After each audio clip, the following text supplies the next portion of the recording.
So we are back. I'm going to pick up where I left off. I'm going to start measuring and laying out my drawer. And our carcass should be all glued up or all dry from gluing up. And so let me explain. This is the type of frame for drawer that I decided to use. This will be the drawer support.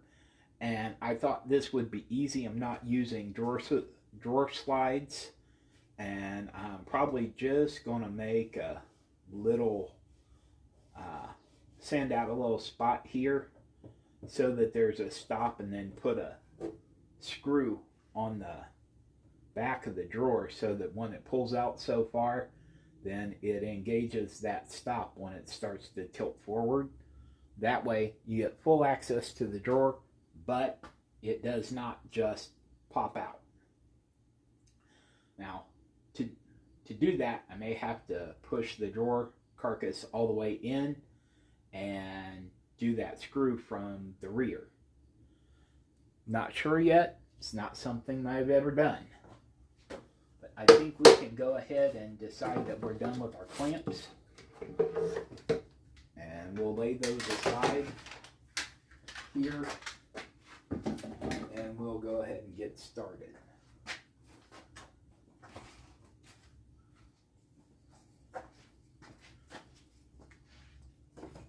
I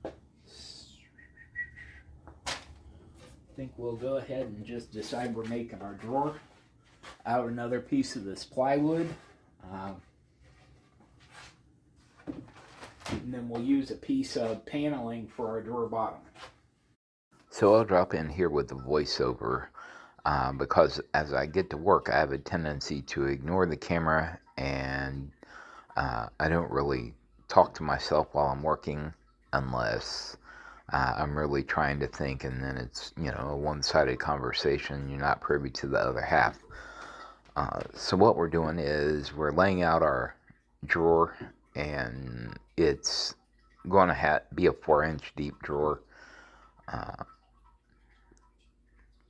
And so I'm setting up the table saw, and I have one proper grounded outlet in the shop where I plug things in and use the one socket for that, and the other one is connected to a power strip where all my chargers are plugged in.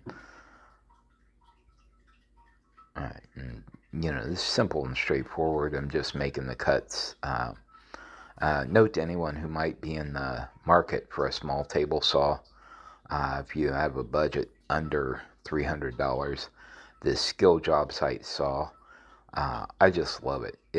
It's small, it's very convenient, and it can do a lot more than I usually do with it.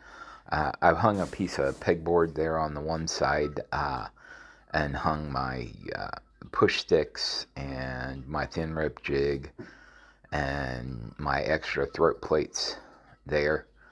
I should have turned the camera, because essentially what I'm doing is just obsessively measuring and marking, and then I'm making a few little cuts to length there on the little miter saw.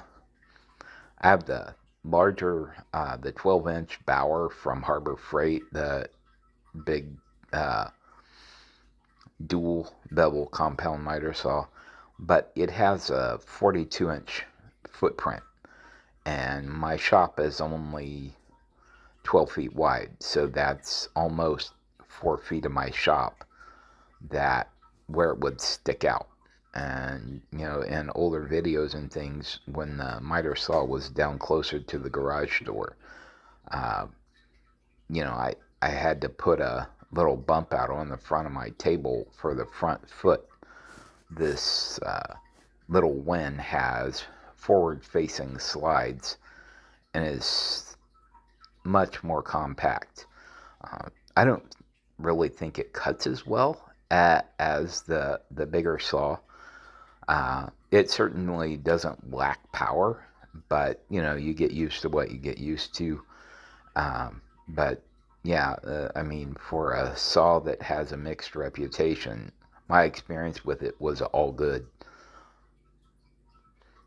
Alright, so here we are. I'm moving you around, and yeah, buddy, get out of the way. Alright, and we're making, I think this is actually the drawer front. Oh yeah, I'm cutting the grooves, or the dados actually. If a one blade wide cut is a dado, then yeah, I'm cutting the grooves for the drawer bottom. And you know, part of this is I have only ever made a couple of drawers, and it was years ago in another shop. So I'm being very obsessive about the way I do it and making sure that I'm trying to, do good work, because I don't want to have to go buy another piece of 3/4 inch plywood just to complete this little cabinet. And then the drawer bottom, as I had mentioned, I've got some old paneling that was the backer for a sheet of drywall that was hung there on the other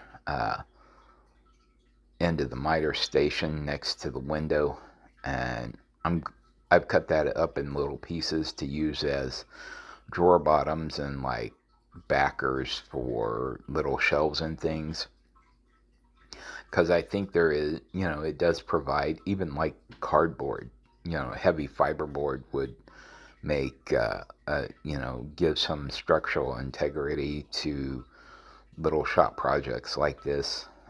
So I wouldn't make one and then not put a backer on it, just because it's my luck that that might be the only thing that would hold it together. Now, this is by no means a perfect build. Mistakes were made. I got ahead of myself at one point in the drawer assembly, and you'll see here in a minute where I put I made the drawer as wide as the cabinet, and then had to go back and cut a couple things and go back to it. And I haven't bothered to fill the extra screw holes on the what will be the drawer front, and that needs to serve as a reminder to me to always pay attention to what I'm doing. But I got in a groove and it was going well, and that's usually where I mess up. Either that or I'm in a hurry, and I hate doing that, because the only person to blame is yourself.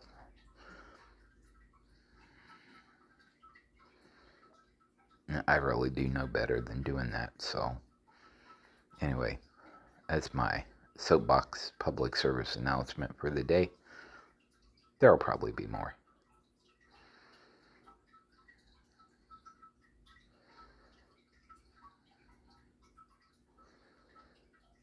So I'm not doing this, for those who don't know, I'm a full-time substitute teacher. And I really enjoy that. I like that the scenery changes. I've really taken on a challenging class here. It's going to be a relatively short for a long-term subbing gig at 5 weeks. And, they're a challenging group because they're kids who kind of miss their social development at one stage because they weren't in school. They were at home. They were taking classes on via Zoom, and so they're having some issues there with structure even now these years later. So that development is very critical.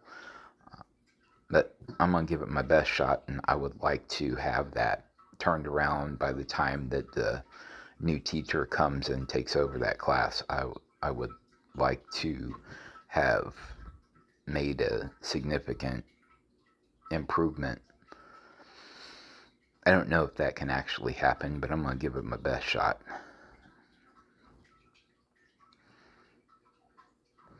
And so here I'm working on the drawer, which is not actually the problem. The problem is the sliced 2x4 frame that I made to put the drawer on. But there are some things that you can't really see. And then, of course, it just decides to fall apart on me there. And foolishly, I drill and drive a screw in there. And I don't know it yet, but that's going to cause me a problem that I'm going to have to rethink how I am doing that, and probably just go and put a couple of slides on the sides. It's not a drawer that's going to hold a whole lot of weight, but I still like the idea of the center support, and that way I can put my little stop on it, so it won't you won't be able to pull the drawer out too far and have it fall out.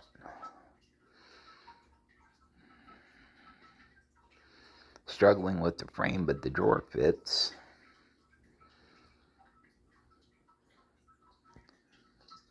Alright, so we're getting near the end of this one. Sitting this down, taking the mask off, and there we go. So please like, subscribe, share the videos. Here's a teaser. I'm going to be making some utensils, but I have to teach myself how to do that because I haven't made but 2 spoons, and I have an order for a dozen various utensils. This is the pine one that I've been working on out of an old piece of 2x4. I really like it. Thank you.